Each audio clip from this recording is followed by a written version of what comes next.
Nyeri di bagian perut seringkali membuat Anda terasa tak nyaman, meski terkadang dapat hilang dengan sendirinya. Ada baiknya Anda waspada dikarenakan rasa sakit yang timbul akibat dari pola makan yang salah, sehingga menyebabkan gangguan kesehatan. Salah satunya adalah batu empedu. Apa sih penyakit batu empedu dan apa gejala yang timbul? Profesor Arif Aryasyam akan memaparkannya di segmen kali ini. Yuk kita simak. Jadi kita tahu bahwa pasien-pasien dengan batu kantong empedu biasanya itu memang merasakan nyeri di daerah ulu hati. Jadi pasien-pasien ini awalnya berpikir bahwa dia itu mengalami sakit mah, ya sakit mah. Jadi akhirnya apa? Ya berulang lagi, kambuh lagi, berobat lagi ke dokter. Biasanya ya kalau memang ini dia akan kembali lagi ke dokter yang sama, maka dokter yang sama akan berpikir jangan-jangan bahwa dia ini sebenarnya menderita batu empedu misalnya, karena kok setelah diobatin sakit mahnya nggak membaik. Nah biasanya dokter akan meminta pasien tersebut untuk dilakukan USG abdomen atau USG perut. Nah dari USG inilah ketahuan adanya batu di kantong empedu. Kalau batu itu banyak, ada beberapa buah, bisa saja batu itu akan menyangkut di saluran empedu. Apabila menyangkut di saluran empedu, maka apa yang terjadi? Pasien ini akan mengalami matanya menjadi kuning, tersumbat. Ya tentu fungsi hati juga akan terganggu. Kalau ini tidak diatasi dengan baik, tentu bisa fatal. Ya pasien akan mengalami infeksi, ya bisa juga terjadi peradangan pankreas dan perburukan juga fungsi hati. Jadi sekali lagi memang ketika seseorang itu ada rasa nyeri di daerah ulu hati dan berobat ke dokter, ya dokter mungkin bilang akan berobat karena sakit mah, akan diobatin sebagai sakit mah. Kalau tidak sembuh kembali lagi ke dokter yang sama. Jadi dokter nanti akan meminta pasien tersebut untuk dilakukan USG sehingga diketahuilah apa sih yang menyebabkan pasien itu merasa nyeri ulu hatinya itu. Gejala yang utamanya itu sama-sama nyeri ulu hati ya kalau orang sakit mah dengan batu empedu. Cuman memang pada orang yang sakit batu empedu itu nyerinya itu akan tembus ke belakang biasanya. Dan dia timbul nyerinya itu kolik. Jadi benar-benar seperti nyeri yang luar biasa, tembus ke belakang sampai dengan keluar keringat dingin. Nah, kalau orang nyeri karena sakit mah biasanya nyerinya tidak terlalu nyeri. Disertai juga ada perih, kembung, begah, cepat kenyang gitu loh ya. Jadi ada gejala-gejala tambahan lain biasanya kalau dia nyerinya karena sakit mah misalnya begitu.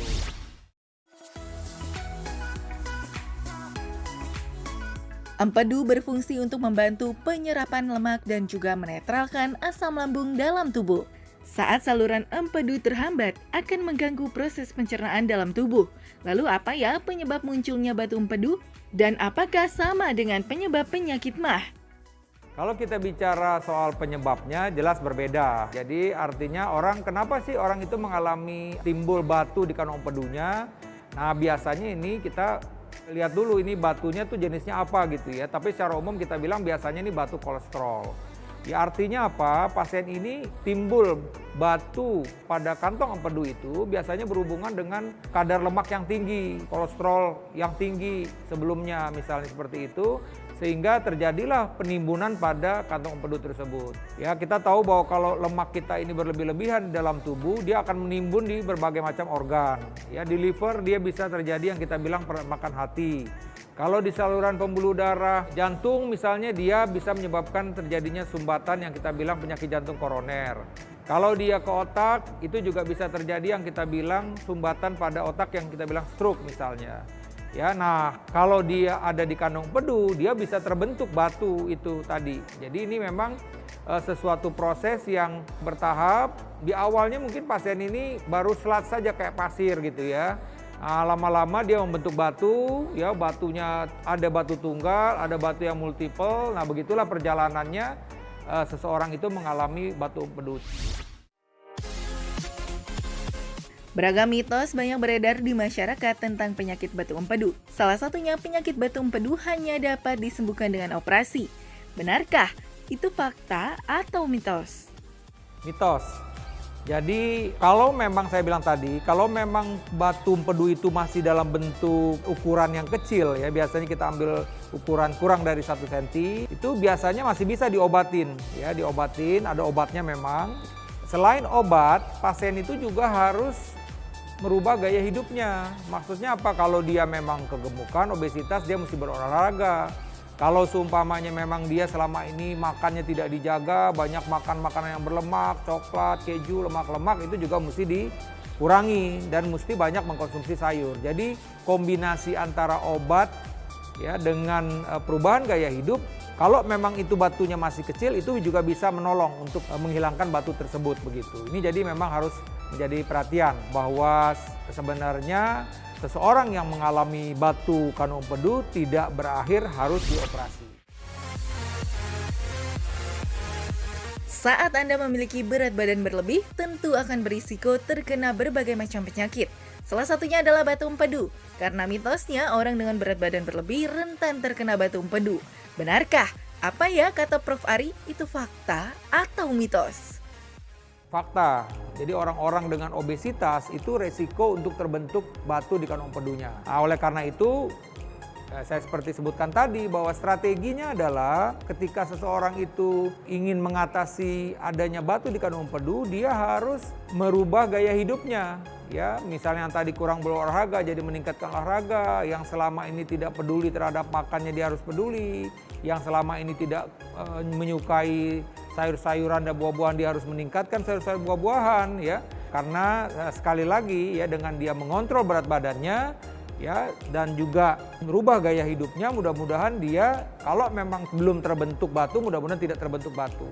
Kadang-kadang ada pasien-pasien yang sudah dioperasi kandung empedunya tidak menjaga makannya, tidak merubah gaya hidupnya, masih bisa itu bahwa batu itu terbentuk lagi di saluran empedunya gitu loh. Jadi ini harus diperhatikan, walaupun kita sudah dioperasi, sudah diangkat kandung empedunya, tetap masih bisa terbentuk batu apabila kita tidak menjaga gaya hidup tadi, gaya hidup yang sehat tadi. Mengontrol berat badan, banyak mengkonsumsi sayur buahan, mengurangi makan-makan yang berlemak, dan juga beraktivitas.